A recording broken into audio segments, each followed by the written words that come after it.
नमस्कार, आपके साथ मैं हूं अंकिता। गरीबों के मसीहा कहे जाने वाले कर्पूरी ठाकुर बेहद गरीब परिवार से आते थे। 2 बार बिहार के मुख्यमंत्री और 1 बार उप मुख्यमंत्री और शिक्षा मंत्री रहे कर्पूरी ठाकुर की पूरी जिंदगी काफी मुफलिसी में गुजरी। उनके बारे में कहा जाता रहा है कि सत्ता मिलने के बावजूद उन्होंने कभी भी उसका दुरुपयोग नहीं किया। उनकी ईमानदारी के कई किस्से आज भी आपको सुनने को मिलते रहेंगे। उनका संबंध नाई समाज यानी कि समाज के अति पिछड़े वर्ग से था।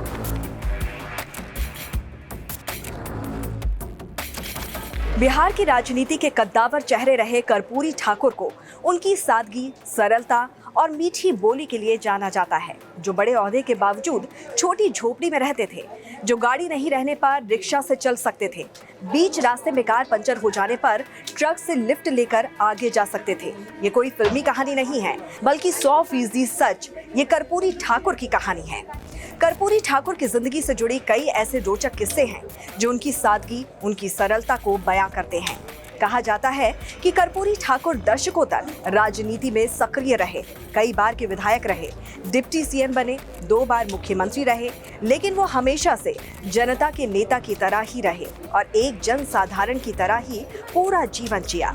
कर्पूरी ठाकुर को जब सरकारी आवास मिला, तब भी एक वक्त ऐसा आया जब उन्होंने अफसरों को बुलाकर अपने सरकारी आवास के सारे बेड और चौकियां वापस कर दी। उन्होंने घर से सारे बेड हटवाकर ये कह दिया था कि अब वो उनका पूरा परिवार फर्श पर ही सोएगा। बताया जाता है कि कर्पूरी ठाकुर से जनता का गहरा लगाव था। लोग उनके सरकारी आवास पर भी आते थे। एक दिन स्कूल के दिनों के उनके गुरुजी पटना आए और मिलने के लिए सीएम आवास चले आए।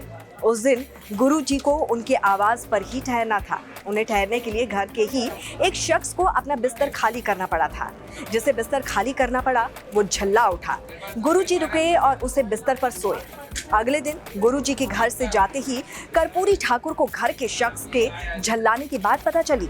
फिर क्या था, कर्पूरी ठाकुर ने तब अपने निजी सचिव को बुलाकर कहा कि आप सरकारी अफसर को बुलवाएं और उनसे कहिए कि हमारे सरकारी आवास पर जितनी भी सरकारी चौकी और 4 पाइयां हैं, उन्हें वापस ले जाएं। अब से हम फर्श पर बिछावन लगाकर सोएंगे। उनके इस आदेश के बाद सभी चौकियां और 4 पाइयों को वापस भेज दिया गया। उसके बाद से कर्पूरी ठाकुर फर्श पर ही सोते थे। 70 के दशक में पटना में विधायकों और पूर्व विधायकों के निजी आवास के लिए सरकार सस्ती दर पर जमीन दे रही थी। खुद कर्पूरी ठाकुर के दल के कुछ विधायकों ने कर्पूरी ठाकुर से कहा कि आप भी अपने आवास के लिए जमीन ले लीजिए।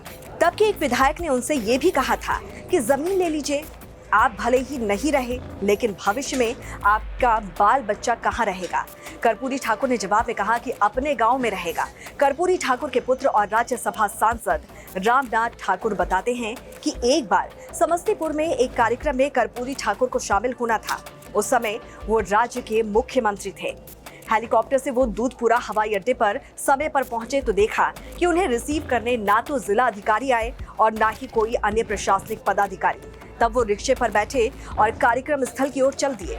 रास्ते में जिला अधिकारी मिले तो सिर्फ इतना ही पूछा, बहुत विलंब हो गया, क्या बात है। इस पर जिला अधिकारी ने कहा कि कार्यक्रम की तैयारी में ही व्यस्त था। उन्होंने कहा कि कोई बात नहीं, फिर उनकी गाड़ी पर बैठकर कार्यक्रम स्थल तक पहुंचे। इसी तरह का एक वाकया उस समय का है जब बाबू वीर कुंवर सिंह जयंती कार्यक्रम में भाग लेने के लिए कर्पूरी ठाकुर जगदीशपुर गए थे। वहां से लौटते हुए रास्ते में कार के टायर पंचर हो गई। उन्होंने अपने अंगरक्षक से कहा कि किसी ट्रक को रुकवाओ, उसी पर बैठकर पटना चले जाएंगे। बॉडीगार्ड ने कहा कि पास के थाने से संपर्क करते हैं, गाड़ी मिल जाएगी तो उससे निकल जाएंगे। फिर लोकल थाना से उन्हें एक गाड़ी मुहैया करवाई और कुछ जवानों के साथ उन्हें पटना के लिए रवाना किया गया। पटना अपने आवास पर पहुंचे तो साथ आए पुलिस के जवानों को सोने के लिए खुद ही दरी बिछाई। कहा, रात बहुत हो गई है, कुछ देर आराम कर लीजिए, फिर निकल जाइएगा।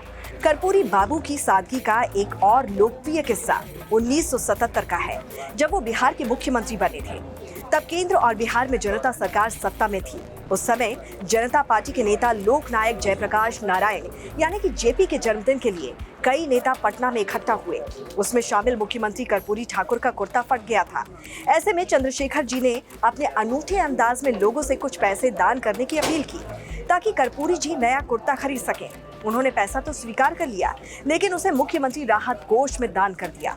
ऐसा नहीं है कि सिर्फ कर्पूरी ठाकुर इतनी सादगी में जीवन जीते थे, बल्कि उनका पूरा परिवार भी सादगी में ही जीता था। आप लोग यकीन नहीं करेंगे कि जब कर्पूरी ठाकुर सीएम थे तब उनकी पत्नी बकरी चराती थी। उस समय के एसडीओ भी उनकी पत्नी को बकरी चराते देख दंग रह गए थे। ये बात उन दिनों की है जब पहली बार कर्पूरी ठाकुर बिहार के मुख्यमंत्री बने थे। उस समय समस्तीपुर के उस अनुमंडल में जो कृष्णन एसडीओ हुआ करते थे, बाद में वो सहरसा के डीएम भी बने। एक बार वो फील्ड विजिट में अपनी जीप पर निकले हुए थे। वहां के सर्किल अफसर भी उसी जीप में सवार थे।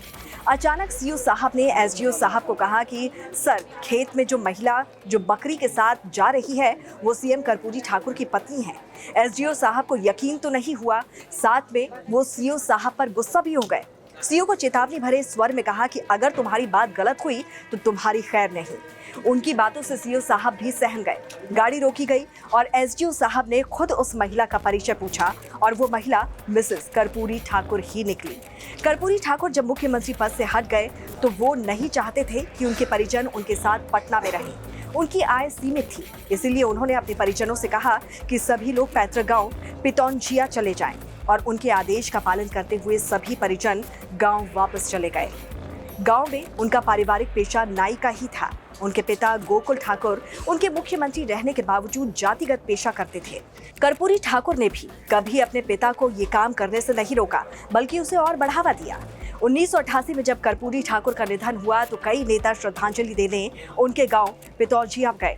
कर्पूरी जी के घर की हालत देखकर उनकी आंखों से आंसू आ गए कि इतने ऊंचे ओहदे पर रहे व्यक्ति का घर इतना साधारण कैसे हो सकता है। अब 100 साल बाद ही सही, भारत सरकार कर्पूरी ठाकुर को भारत रत्न से सम्मानित कर रही है।